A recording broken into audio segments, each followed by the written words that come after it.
In this video, I'm going to show you how to develop an SEO strategy that actually works. So watch this entire free training because the second method is the key to long-term first page rankings. Let's dive right in. Hey, I'm Nathan Gotch and I'm the founder of Gotch SEO, and I've led hundreds of successful SEO campaigns and trained thousands of SEO professionals in my program Gotch SEO Academy. So if you're new here, this is part 4 of my free SEO mastery training course. All of the previous lessons will be below this video, so make sure you watch those after you finish this one. And don't forget to subscribe and hit the bell button because you'll get first access to the next video in this training series. Let's jump right in. So the first part of developing a proper SEO strategy is to understand the 3 quadrants of the SEO process. First, you have the what. Second, you have the how. And third, you have the who. Let's start with the what and the how first. So the question is simple. What SEO opportunities exist for your website and how do you optimize for them? So this question can only be answered by performing a complete SEO audit. And make sure you watch the previous video in this series because I dive into performing a proper SEO audit. But with that said, here are 6 high impact SEO opportunities you should look for on every single website.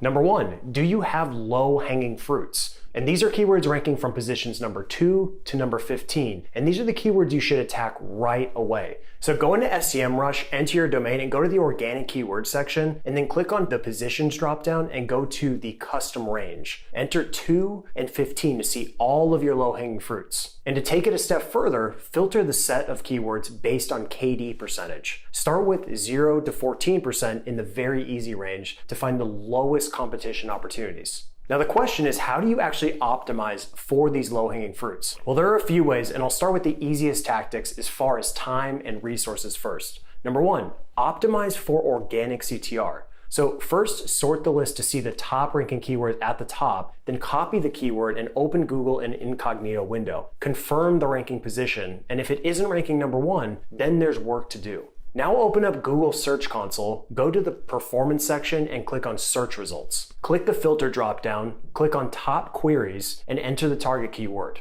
Then click on the keyword and click on Average CTR. If the CTR is below 1%, then you need to optimize. Now keep in mind, there are many variables that affect organic CTR, like the intent of the keyword you're targeting, your position, the presence of SERP features, and the presence of Google Ads. For example, if you're targeting a keyword that has instant answer intent, like what time is it in St. Louis, then your CTR will be extremely low. Or if you're targeting another brand's name like SEMrush, your CTR will also be very low. I would avoid even trying to optimize CTR for these types of keywords. However, in other cases, you can almost always improve CTR. And I consider any page with a CTR below 1% a really good target. And especially if it's ranking from positions 5 or higher. So the biggest lever you can test is going to be your title tag and your meta description. And I recommend testing many different title tags to see which one produces the highest CTR. Just benchmark your current CTR, come up with 10 to 15 title variations, and then push the variation live and let it collect data for at least 2 to 4 weeks. Then just repeat this process over and over until you find a winner. Now your next question might be, what should you test in your title tags? I recommend injecting power words, and here's a list of some that I like to test, and numbers because they tend to produce a better click-through rate, which is why news outlets use them with such high frequency. The second way to improve rankings for low-hanging fruits is to number 2, upgrade your content and optimize. So I'll show you how to find on-page SEO opportunities in a second, but the simplest question to ask is this content long enough? So sometimes just adding more content to a page will be enough. And as you'll see in a second, SEMrush will give you a target word count based on the competitors. But word count is just one piece to upgrading your content. You can also dramatically improve the perceived quality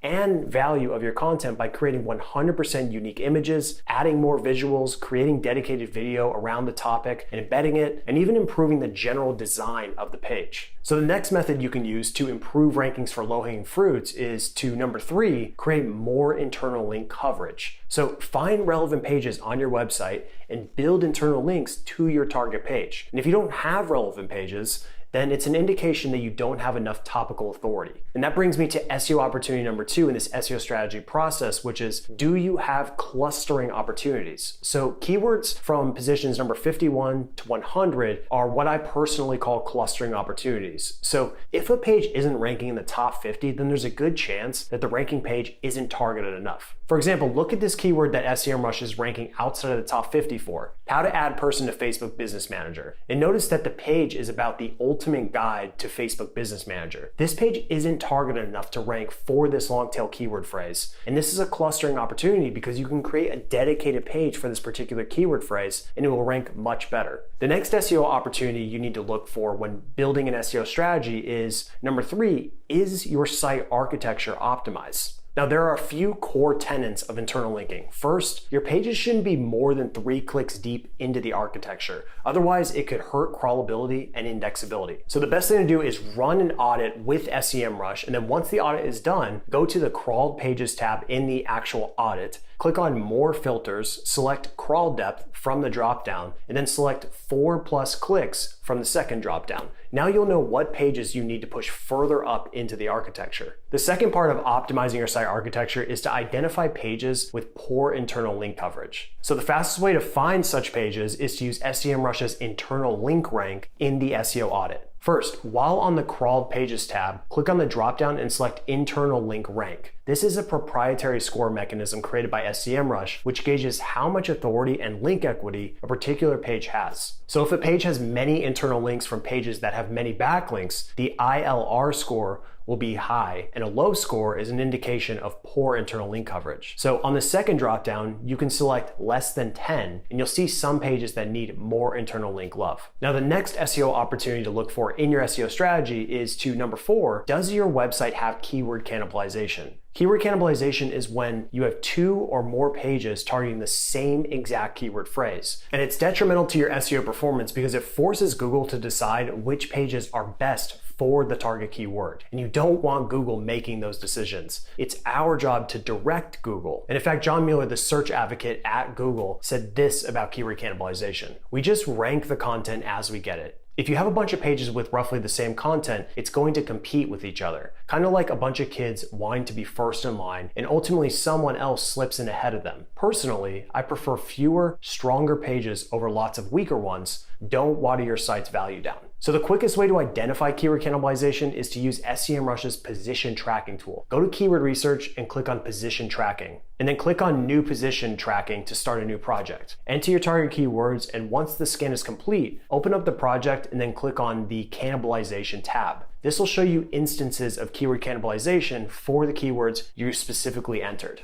The 5th SEO opportunity for your SEO strategy is, have you done on-page SEO the right way? Now, at the most basic level, your primary keyword should be in your URL, title, H1 tag, first sentence, and last sentence. But to take things up another notch, I recommend using SEMrush's on-page SEO checker. So go to the on-page and tech SEO section, click on the on-page SEO checker, and start a new project. Then click on import keywords and pages, and then select your preferred option. In this example, I'll use manually. Enter your target page and the exact keyword phrase you want to rank for, and then click collect ideas. SEMrush will then show you how to optimize the target page from a strategy, content, semantic, technical, UX, and even link building perspective. So make sure you benchmark your performance today and then execute on these recommendations. And lastly, the 6th SEO opportunity to find for your SEO strategy is, do backlink gaps exist? So your overall website authority, which is dictated by the quality and quantity of backlinks you have, is one of the biggest ranking factors. And that's why it's critical that you compare your website against your competitors to see if there's an existing gap. And if there is, you'll need to work to narrow that gap. So go to SEMrush's backlink gap tool, enter your domain and 4 of your top competitors in organic search. Now you'll be able to see the authority score and total referring domain growth over the last 12 months. Ideally, both of these should be growing at a steady pace. And if they're not, then it's an indication that your website isn't producing anything worth linking to, or you're not promoting your assets enough. Now keep in mind, you must narrow backlink gaps on both the domain level and the page level to compete for your most important keywords. In fact, you can narrow the backlink gap on the page level and still not rank because your overall website authority is weak relative to your competition. So to see if you have backlink gaps on the page level, just use SEMrush's keyword research tool. Enter your target keyword into the search bar and then scroll down to the SERP analysis. You can then get an average for referring domains and see how your page stacks up. So now that you know how to optimize for all of these SEO opportunities, who should be responsible for doing this work? Well, let me explain.